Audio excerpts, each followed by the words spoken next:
Kembali di Breaking News MNC News bersama saya Aprilia Putri. Pemirsa, kita akan simak kembali sidang lanjutan kasus pembunuhan Brigadir Joshua. Kali ini sidang tengah mendengarkan kesaksian ajudan di rumah Verdi Sambo.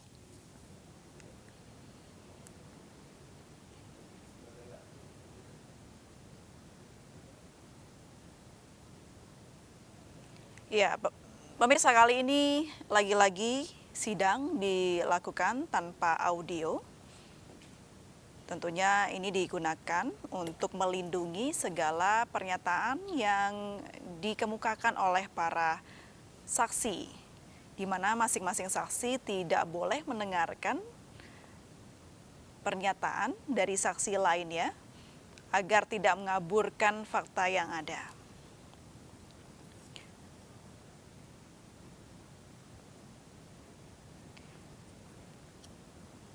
Saat ini sedang dipersidangkan kesaksian orang dekat Sambo.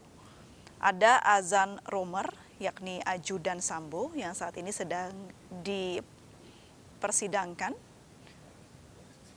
di persidangan dan tengah ditanya rupanya oleh majelis hakim.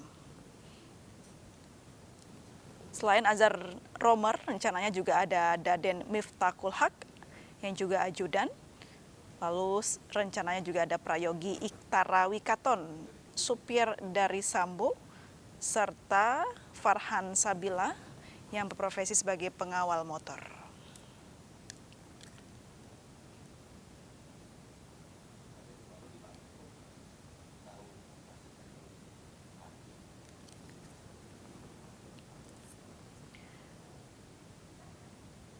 Ya, diharapkan pada sidang kesaksian ajudan Sambo ini atau orang dekat Sambo ini akan memberikan tambahan fakta-fakta mengenai kebiasaan, lalu seperti apa kegiatan Sambo, dan mungkin ada fakta-fakta baru yang bisa membantu terungkapnya kasus pembunuhan Brigadir Joshua yang terjadi di rumah dari Sambo.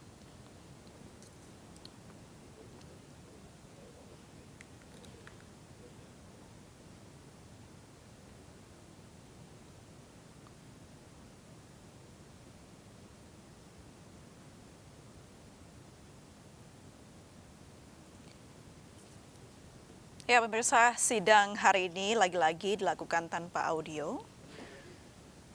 Alasan tidak dibukanya audio dalam persidangan ini adalah guna untuk melindungi kesaksian dari masing-masing saksi agar pernyataannya tidak didengar oleh saksi-saksi lainnya dan bertujuan agar tidak membubarkan atau membiaskan fakta yang ada.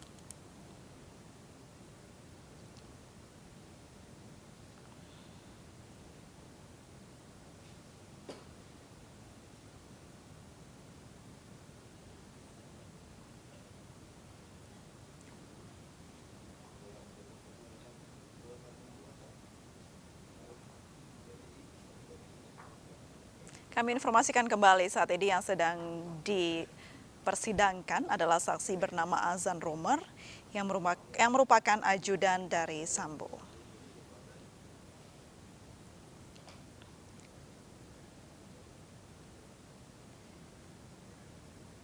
Minggu ini masih terus digelar sejumlah agenda persidangan dari kasus pembunuhan Brigadir Joshua. Adapun agenda-agenda dari persidangan yang dimulai pekan ini pada hari Senin ini yaitu agenda kesaksian dari orang terdekat Sambo.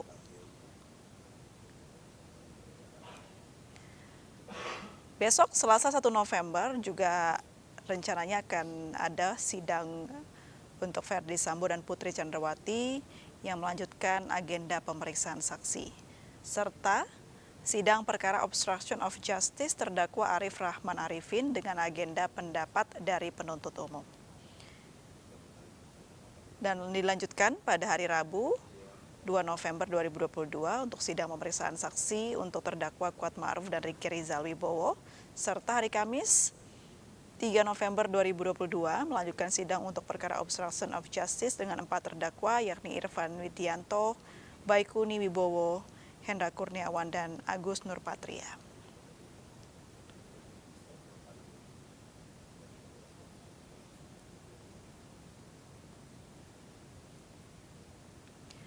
Adapun tadi asisten rumah tangga Verdi Sambo, Susi, menceritakan momen sopir Sambo atau Kuat Ma'ruf melarang Brigadir Joshua Huta Barat saat hendak mengangkat istri Sambo Putri Chandrawati.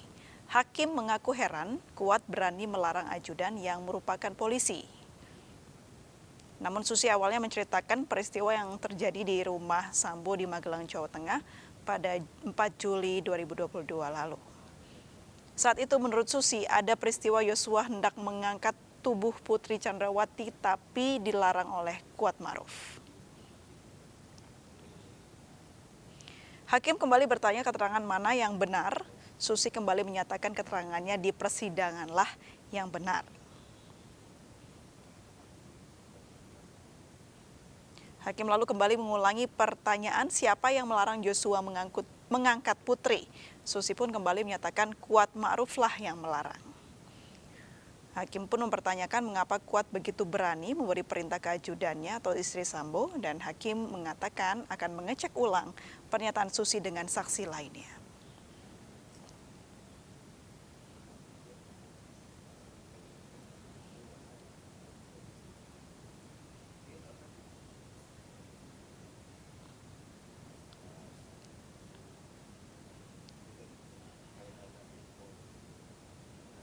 Ya, selain agenda kesaksian orang terdekat Sambo hari ini, tadi ada ART Verdi Sambo dan Putri Chandrawati, Susi, dan juga beberapa kesaksian orang dekat yang nantinya akan dipersidangkan hari ini.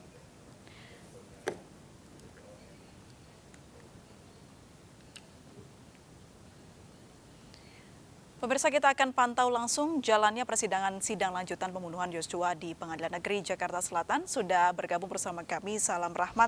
Selamat sore, Salam. Bisa diceritakan apa saja poin-poin penting keterangan saksi hingga saat ini?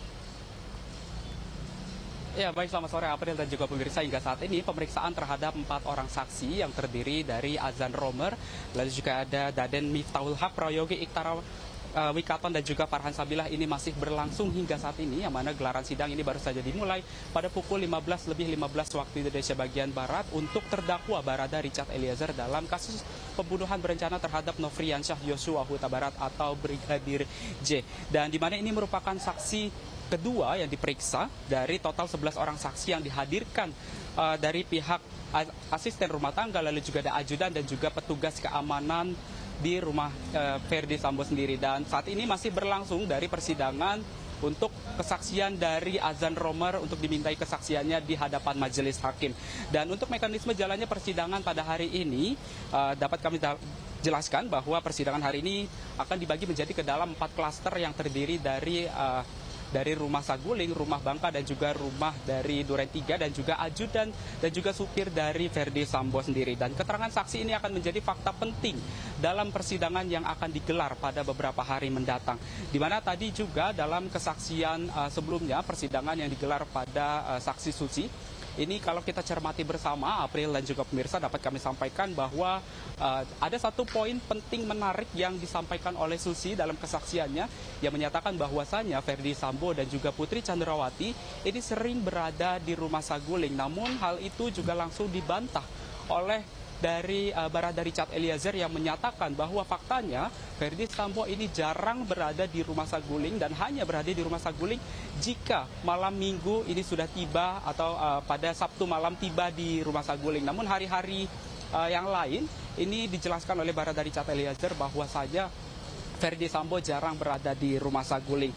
Dan tadi juga disampaikan bahwa pernyataan Susi ini terkesan berbelit-belit untuk memberikan kesaksiannya di hadapan majelis hakim, yang mana ini juga artinya mengindikasikan adanya kebohongan yang diungkapkan oleh Susi selaku asisten rumah tangga yang ada di Saguling di rumah Putri Chandrawati dan juga Verdi Sambo. Dan tadi juga dalam akhir kesaksiannya ini disebutkan bahwa dari pengacara Roni Talapesi selaku pengacara dari Barada Richard Eliezer ini meminta kepada majelis hakim agar mempidanakan Susi lantaran ini diklaim atau diduga memberikan kesaksian palsu dalam persidangan yang digelar pada hari ini. April. Baik, terima kasih Salam Rahmat, selamat bertugas kembali. Pemirsa, kasus pembunuhan Brigadir Nofriansah Yosua Huta Barat hingga kini masih menyisakan banyak pertanyaan. Bukan hanya menyoal pada kronologi, tapi juga terkait internal Korps Bayangkara. Yang teranyar, kuasa hukum keluarga Joshua mengungkap soal skuad lama Verdi Sambo yang di awal sempat sangkakan oleh pihak kepolisian. Lalu apa yang sebenarnya terjadi di tubuh kepolisian? Telah bergabung bersama kami melalui sambungan Zoom Irjen Purnawirawan Arianto Sutadip, penyasihat ahli Kapolri. Selamat sore. Selamat sore, Mbak April. Baik, Pak Arianto, ini bicara soal kasus hukum atau peradilan yang sedang berlangsung yang melibatkan banyak anggota kepolisian. Ada tanggapan dari Anda? Iya, saya kira ini kasus ini kan diawali dengan Pak Sambo sebenarnya. Kasusnya sebenarnya kasus tunggal Pak Sambo. Karena merasa harkat martabatnya keluarganya terdolimi ataupun dihina oleh Yosua sehingga dia melakukan pembunuhan dan bahkan itu termasuk dalam direncanakan. Tapi sayangnya kemudian Pak Sambonya itu mau menghilangkan jejaknya dan caranya ya dengan memanggil anggota-anggotanya yang loyal dengan dia, bukan langsung struktural, tapi di tempat lain juga dipanggil untuk menghilangkan jejak yang mana mereka semula tidak tahu. Tapi kemudian baru tahu setelah adanya ketemu CCTV yang tadinya rekaman mau dihapus itu. Nah disitulah malah anggotanya itu udah pada tahu dan sekarang mereka di dalam kesaksian ini pada mengelak bahwa itu dia tidak ikut di dalam menghilangkan jejak karena dia tidak tahu kasusnya, apalagi ikut dalam perencanaan. Kira-kira yang terjadi seperti itu. Baik. Tetapi akhirnya ini kan sudah menggerus atau merusak nama Polri karena yang terlibat ada saksi sampai 90 itu diduga sekelompokan dari di bawah pimpinan Sambo untuk melakukan tindakan pidana yang sangat membuat aib ini. Padahal itu hanya kasus tunggal Pak Sambo, tapi kemudian dia menyuruh tanpa wewenang dan dengan sewenang-wenang menyuruh anggotanya ikut terlibat dan banyak yang terlibat sekarang ini. Kasihan juga sebenarnya. Baik. Itu pandangan saya. Baik, Pak Arianto, ini menarik sekali tadi Anda menyebutkan terkait tentang bagaimana pihak kepolisian oknum kepolisian yang membantu Verdi Sambo ini menghilangkan barang bukti seperti CCTV. Tapi kuasa hukum seperti yang kita tahu HK dan juga AN menegaskan kalau mereka tidak mengetahui jika mengamankan CCTV itu juga termasuk mengaburkan barang bukti. Nah, apakah seorang polisi perwira tinggi tidak mengetahui hal ini, Pak, menurut Anda? Ya, dari 7 orang yang dimasukkan obstruction of justice itu tingkatannya berbeda-beda kalau menurut saya sih. Kalau yang dituduhkan kepada menghalang-halangi penyidikan gitu ya. Tapi karena kan kasusnya begini, ceritanya itu Pak Sambo berbuat kemudian dia berusaha menghilangkan jejak dengan bikin skenario kan gitu kan. Nah, skenarionya itu didukung dengan alat-alat rekaman CCTV. Nah, kemudian yang dikumpulkan dia adalah CCTV yang mendukung rekayasa dia, sementara yang menolak yaitu yang membuktikan bahwa Joshua itu masih hidup itu mau dihilangkan kan, kira-kira begitu. Ketika pertama kali terjadi, Sambo itu manggil anggotanya dan cerita bahwa ini terjadi tembak menembak, sehingga pertama kali si Hendra pun tadinya mungkin mengira ya, tapi saya masih nggak jelas. Hendra pun mengira tadinya begitu, tapi kemudian setelah ada bukti Joshua hidup, si Hendra pasti sudah tahu bahwa itu ternyata yang terjadi begini. Jadi kalau dari 7 orang itu menurut saya yang patut sangat diduga tahu itu dan kemudian dia ikut membantu menghilangkan jejak ataupun apapun, paling tidak 2 orang itu. Sedangkan yang merusak ataupun yang CDR itu yang memindahkan, kemudian laptop dipatahkan dan sebagainya itu, dia tahu kemudian melaporkan ini kok beda gitu. Tapi dia karena tekanan dari Pak Sambo sehingga dia nggak kuasa ya dia terpaksa kerjakan itu. Ini yang kira-kira menuntut keadilan, ya jangan disamakan dengan yang lain dong gitu. Dia itu kan perwira tinggi begitu ya Pak ya? Ya. Nah kalau yang perwira tinggi itu jelas itu patut diduga dia tahu itu. Itu perintah bukan perintah. Itu bukan perintah atasan yang legal itu. Karena kan Pak Sambo itu kan Kadif Propam, Ya. dia itu Karopaminal. Pak Kadif Propam itu kalau ada kejadian pembunuhan gitu, itu prosedurnya pasti nomor satu ada laporan polisi, kemudian ada surat perintah penyidikan, siapa yang menyidik, itu yang boleh menyita dan sebagainya. Nah ini Karopaminal itu kan dia disuruh di luar di luar kewenangan Pak Sambo, dia mestinya tahu, tapi dia tetap kerjakan gitu. Jadi menurut saya patut dia dirubah. Tapi ya kalau yang 3 orang itu masih paling tidak gradasinya lebih rendah, karena dia kan sudah tidak mau tapi terpaksa gitu ya. Dan kemudian yang Tidak ada kewenangan juga untuk menolak begitu ya Pak ya?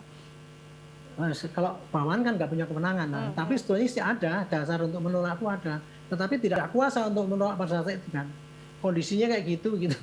Dan lagian dia waktu menghilangkan jejak ataupun memindahkan itu, dia tidak tahu ini gunanya untuk apa. Jadi padahal kalau pidana kan harus tahu. Kalau dia berbuat mengurangkan ini, oh ini untuk menghilangkan barang bukti, ya itu baru bisa kena pasal itu. Tapi kalau dia tidak tahu, apalagi dia di bawah tekanan itu, ini yang bisa mengurangi hukuman pada dia lah. Baik, Pak Arianto bicara soal hierarki dan juga bagaimana pengelompokan dalam kepolisian. Disebutkan dalam kasus ini ada squad begitu Pak, squad lama sebutannya.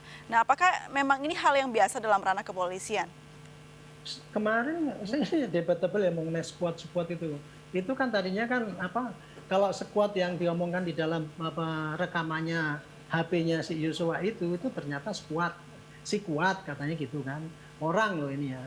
Tapi kalau squad dipikirnya tadi itu adalah yang di belakang ini adalah squad. Squad itu kan singkatan daripada suatu kesatuan gitu kan. Kesatuan yang tadinya dikonotasikan itu sebagai kesatuan yang lama gitu. Saya sendiri tidak tahu itu ini squad yang sekarang ini dibahas ini dikaitkan dengan squad yang ada diduga kaitannya dengan apa yang kemarin beredar itu Satgas itu, atau squad itu masih pada penafsiran pada squad itu. Saya nggak ngerti itu. Kalaupun memang ada squad lama, apakah mungkin bisa merubah fakta yang ada atau justru mengungkap fakta baru, Pak? Saya tidak tahu, Mbak. Karena yang dimaksudkan dengan squad lama itu artinya apa itu yang dimunculkan tadi, saya nggak mengikuti kan.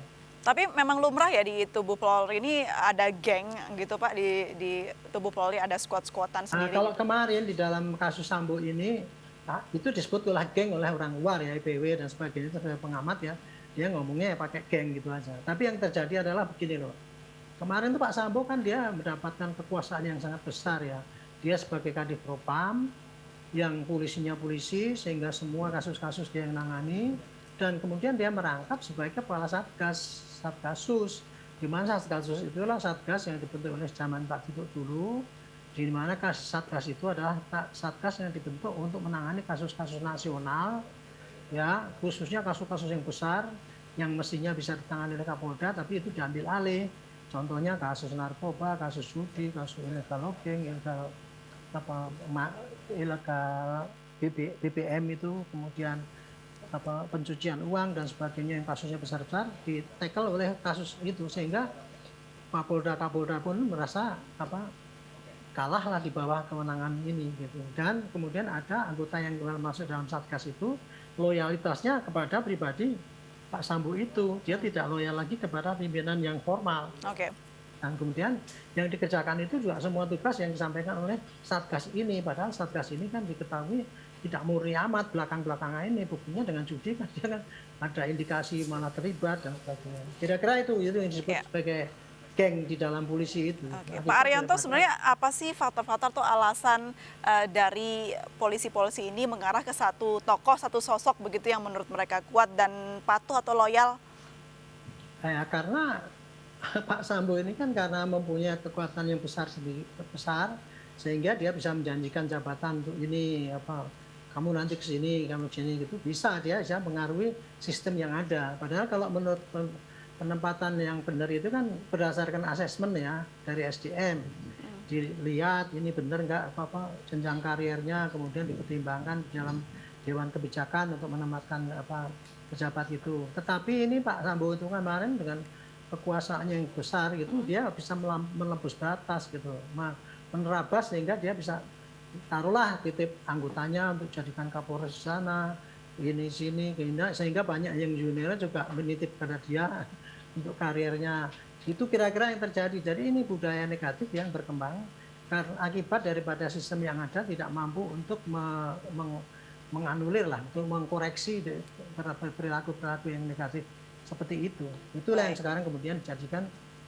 sasaran daripada Kapolri untuk membenahi sistem yang kurang bagus itu. Baik, Pak Haryanto, apakah praktek mempunyai kartu joker dan bisa digunakan untuk apapun di dalam tubuh Polri ini masih berlaku hingga saat ini? Kita akan bahas hal ini, Pak Haryanto, namun harus jeda terlebih dahulu. Tetap bersama kami di Breaking News MNC News.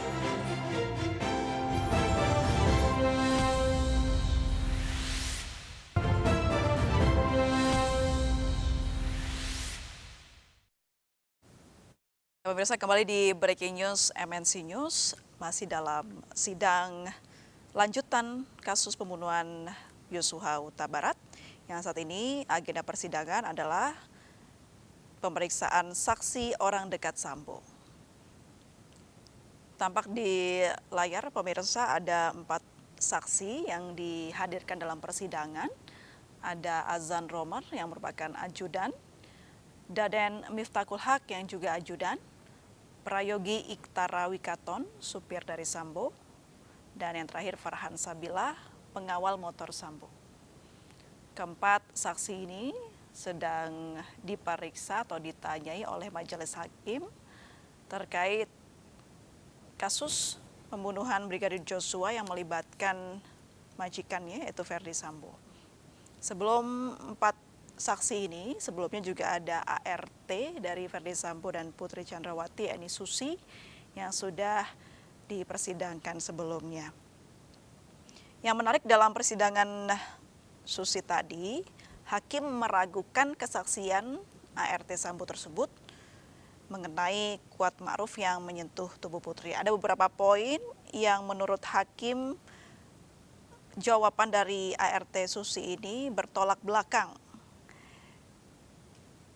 Di antaranya Susi tidak ingat apa pakaian celana yang digunakan oleh Putri Chandrawati, namun sebelumnya mengungkapkan bahwa Yosua meraba-raba bagian kaki. Lalu selanjutnya, setelah mendekap atau memeluk Ibu Putri, ART Susi ditanya oleh hakim apakah Ibu Putri Chandrawati mengatakan sesuatu, dan Susi menjawab tidak ada. Nah, ini berbanding terbalik karena sebelumnya Susi mengatakan kalau ketika dipeluk Putri Chandrawati mengatakan Joshua tidak boleh naik. Nah, ini ada beberapa atau di antara poin-poin yang menjadi pertanyaan atau keraguan kesaksian dari ART Sambo soal Kuat Ma'ruf. Kami belum bisa mendapatkan informasi mengenai apa yang dibahas saat ini dari keempat saksi karena audio dari persidangan hingga saat ini dimatikan.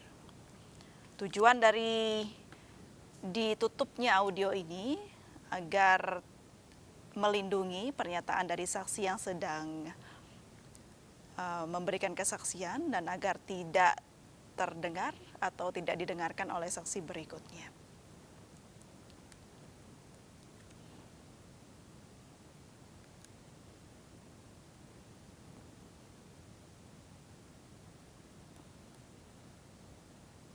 Tidak hanya hakim yang meragukan kesaksian dari ART Susi, Barada Eliezer yang juga hadir dalam persidangan hari ini juga menyebutkan 4 kesaksian Susi yakni ART Ferdi Sambo ini adalah bohong. Yang pertama adalah soal menegur Joshua.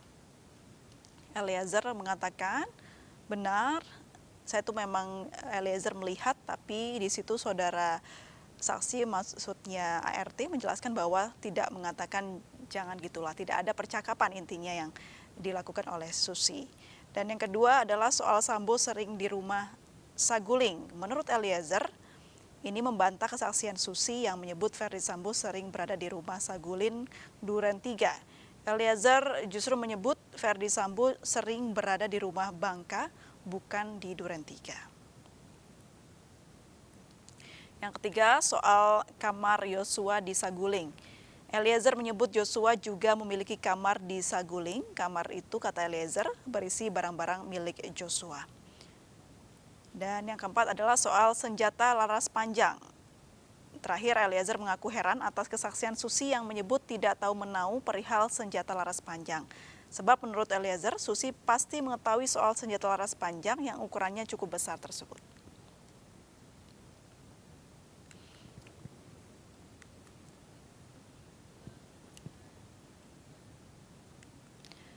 Baik, pemirsa, kita lanjutkan kembali dialog bersama Irjen Purnawirawan Arianto Sutadi, penasihat ahli Kapolri. Pak Arianto, tadi sempat menggantung pertanyaan saya mengenai praktek adanya kartu as begitu yang bisa digunakan oleh tokoh atau oknum tertentu kepolisian yang mempunyai pangkat yang tinggi yang bisa mengatur apapun itu tanpa harus melalui mekanisme yang panjang. Apakah ini masih terjadi, Pak, menurut Anda? Mohon maaf, Pak, audionya belum dinyalakan. Silakan, Pak. Halo? Sudah, silakan, Pak. Ya. Itu terjadi pada masa lalu ya, dan itu terjadinya terkuak dengan kasus Sambo ini. Oh, ternyata di lingkungan polisi ada praktek kayak gitu ya.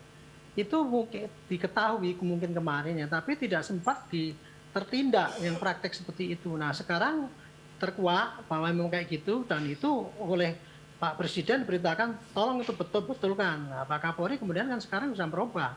Oke lah, praktek yang lalu kita stop ya.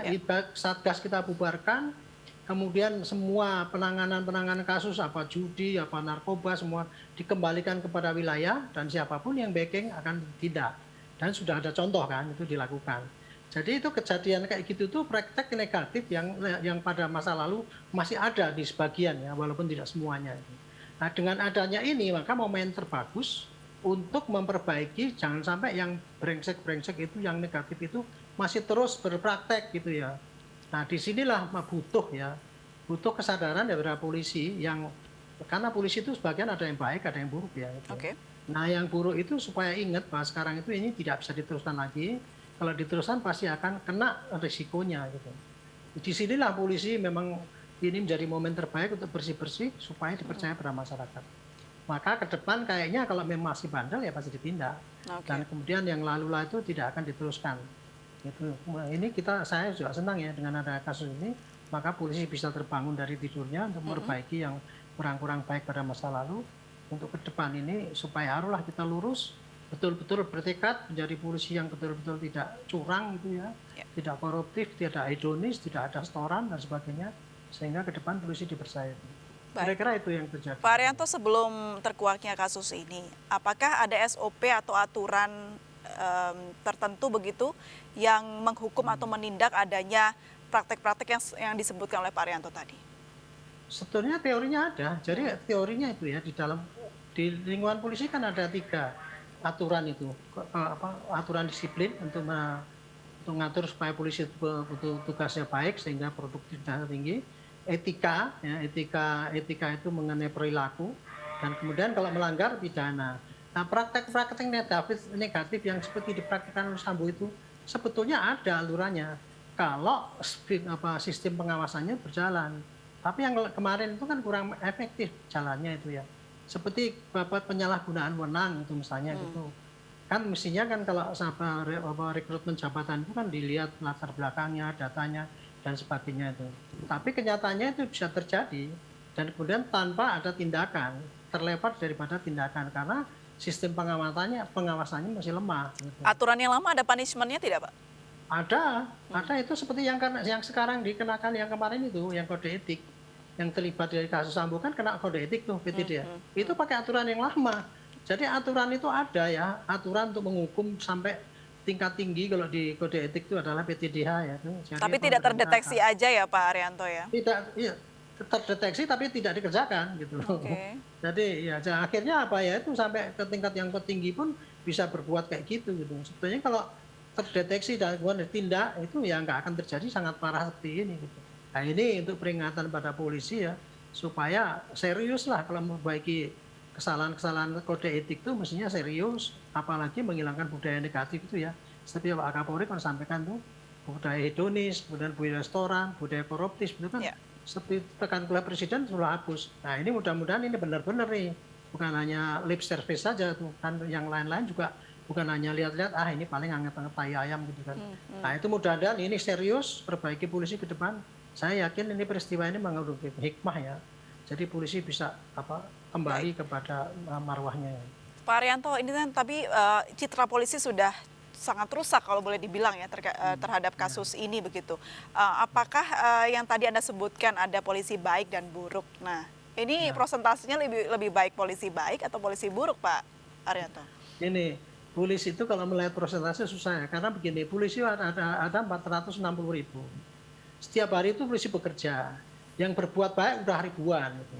Cuman 1.000 polisi berbuat baik, nggak pernah ada penghargaan dari masyarakat. Tapi begitu satu orang oknum berbuat itu menghilangkan yang 1.000 itu tadi. Jadi perlu ada penghargaan ya Pak, bukannya sudah tugasnya? Ya, maksudnya gini, citra polisi itu cepat sekali hancur ya hanya gara-gara tindakan 1-2 orang saja. Gitu. Nah, ini makanya ini menjadi taruhan polisi ya. Jangan sampai ada 1 atau 2 orang kita udah bebenah, kemudian 1-2 orang ini sampai parah kayak gitu. Ya ini jadi kodratnya polisi ya, memang sangat sulit untuk mendapatkan kepercayaan publik yang terus di atas terus, pasti naik turun.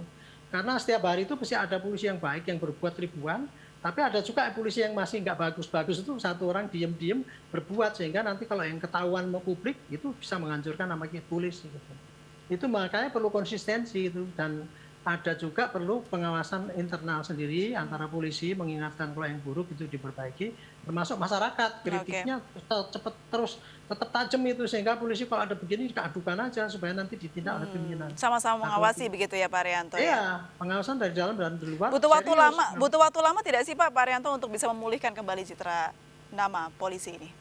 Akan sulit Bu, ya tidak cepat lah gitu, karena itu seperti tadi tidak cepat, tapi bisa. Tapi kalau polisi serius ya, polisi dengan mengangkat satu prestasi-prestasi itu citra akan kembali baik kok. Seperti kemarin lah contoh waktu Pak Sambo itu gitu. Begitu diterapkan Pak Baradae jadi tersangka, polisi terbuka naik sedikit gitu kan. Tapi kemudian begitu polisi kurang terbuat turun lagi. Kemudian setelah Sambo diterapkan dan ini dan PTDH dan sebagainya naik lagi. Nah sekarang ini tinggal benar-benar yang diperintahkan Presiden itu dikerjakan apa tidak. Kalau dikerjakan pasti nanti akan naik lagi. Tapi kalau tidak ya turun lagi. Pasti berbanding lurus ya Pak Arianto ya dengan apa yang dilakukan oleh polisi. Kita kembali kepada Ajudan Sambo yang juga kebanyakan anggota kepolisian ya Pak Arianto.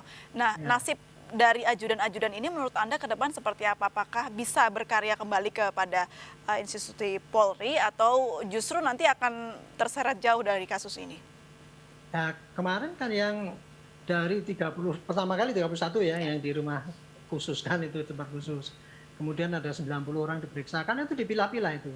Dari mereka itu apakah ada yang hanya sebagai saksi gitu kan, atau ada yang terlibat dan parah terlibatnya, atau hanya terlibat setengah-setengah gitu. Itu nanti akan dipilah-pilah.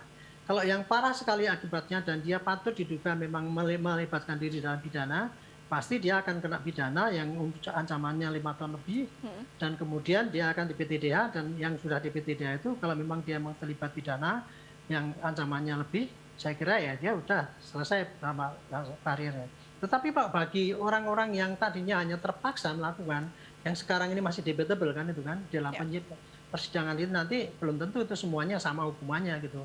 Saya sendiri juga menurut saya tidak fair lah kalau semua itu sama hukumannya Pak. Terutama Pak Sambo hukumannya gitu, PTDH, kemudian masuk yang nggak ngerti apa-apa dipaksa itu di PTDH. Itu lihat dulu nanti hukumannya. Kalau dia memang ternyata dia tidak kuasa menolak tekanan dari Pak Sambo, itu bisa jadi dia hukumannya ringan. Menurut Anda siapa saja yang pantas untuk di PTDH dan tidak?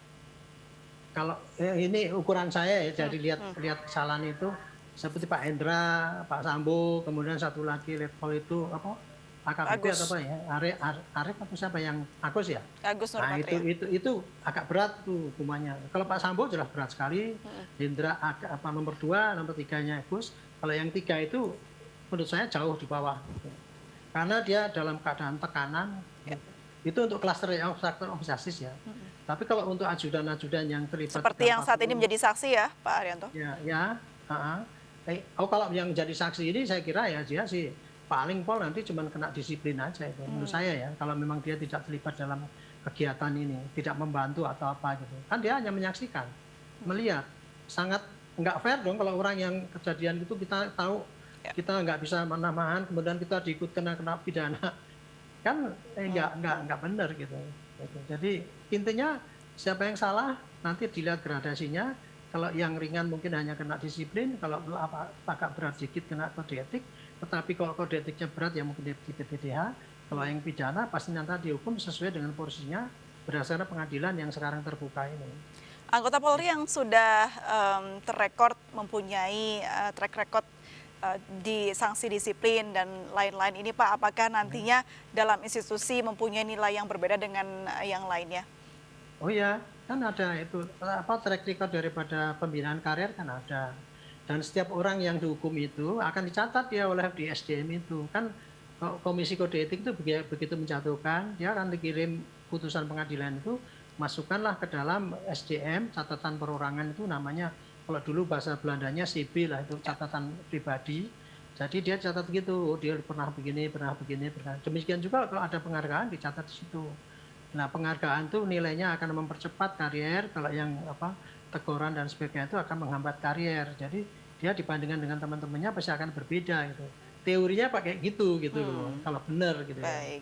Tapi kemarin yang terjadi, kenapa bisa itu model waktu zaman Pak Sambo ada itu, ini kadang-kadang penghargaan tidak terikot, hukuman tidak terikot gitu. Akhirnya ya ada orang yang jelek bisa naik dan justru yang baik-baik nggak bisa naik. Kira-kira di masa lalu yang terjadi inilah yang perlu diperbaiki oleh Kapolri sekarang ini. Pak Arianto, tapi yang menarik adalah kenapa ya oknum-oknum Polri, apalagi yang sudah ketahuan ini seperti Pak Sambo yang memiliki jabatan yang tinggi, tidak bisa mengemban amanah sebagaimana mestinya begitu. Apakah ada faktor-faktor tertentu atau godaan-godaan tertentu bagi para petinggi ini akhirnya menyalahgunakan kekuasaannya? Kalau saya menilai Pak Sambo ini menurut saya orang yang hilaf, ya lagi diingatkan oleh Tuhan lah. Kira-kira begitu. Karena apa? Dia kehormatannya terganggu, kemudian dia nggak bisa mengendalikan diri, akhirnya berbuat kan fatal. Tapi sayangnya begitu berbuat fatal itu kok tidak jantan gitu loh, mengakui bahwa saya berbuat tanggung jawab, dia membawa yang lain-lainnya itu. Jadi itu contohnya ya bahwa ya itu menunjukkan ya Bu betapa sulitnya untuk mencari orang-orang yang betul-betul punya berintegritas tinggi. Faktor istri ada juga tidak sih Pak? Faktor istri dan juga gaya hidup mewah begitu yang selama ini dibicarakan ya? Kalau kemarin itu Pak Sambo kasusnya itu kan dipicu oleh karena harga dirinya tercoreng ya, karena keluarga itu alasannya gitu deh, tapi entah ini ya apa enggak sekarang lagi dibuktikan. Kalau saya sih mengikuti kasus ini dari dulu Pak Sambo itu dari pertama kali mengumumkan walaupun itu kasusnya rekayasa atau bukan, memang selalu berawal dari karena istrinya itu merasa diganggu oleh Yosua. Itu kira-kira begitu. Akan dibuktikan tadi. Baik. Jadi Oke. Untuk soal gaya hidup mewah ada tanggapan Pak? Nah, kalau hidup mewah gini, saya nyarankan pada Pak Kapolri dan semua sudah menyarankan pada Kapolri. Kenapa polisi itu dari dulu nggak pernah baik-baik ya? Karena ada 3 budaya negatif yang sekarang akan diberantas. Budaya yang paling bikin polisi nggak bagus itu adalah budaya koruptif Ibu ya, penyalahgunakan wewenang, mulai dari yang kecil sampai yang besar itu banyak sekali dilakukan oleh orang-orang yang nggak baik. Dan kedua, budaya hedonis itu tadi, sehingga mendorong untuk berlomba-lomba mencari rezeki. Yang ketiga, budaya setoran, kumpul-kumpul tempat ya, jadi setoran itu artinya gini loh, di tempat-tempat yang basah itu main setoran gitu, terus untuk pimpinannya, untuk masuk sekolah, untuk pendidikan yang lebih tinggi, itu terjadi masih gitu, walaupun tidak semua. Nah ini kalau ini bisa diberantas gitu ya, itu paling tidak itu bisa membersihkan polisi. Cuman memang sulit ya untuk, tapi pasti bisa karena sebagian polisi 400 lebih baik terlambat daripada tidak sama sekali ya. Yang penting serius saja dan dibantu oleh internal maupun eksternal untuk memelototi itu sehingga itu dikerjakan, tidak cuma main-main saja. Saya kira dengan semangat yang tinggi dan dorongan dari polisi sendiri maupun rakyat dan pemerintah, saya kira polisi masih bisa lah itu baik. Ya, sesuai dengan harapan Pak Arianto juga, semoga kasus ini tidak hanya menjadi pelajaran, tapi menjadi awal begitu ya Pak ya, agar Polri menjadi lebih baik. Oke, terima kasih banyak Pak Irjen Purnawirawan Arianto Sutadi, penasihat ahli Kapolri, sudah bergabung dan berbincang bersama kami sore hari ini di Breaking News. Salam sehat selalu Pak, selamat sore. Selamat sore. Mirsa, kami akan kembali usai jeda berikut, tetaplah bersama kami.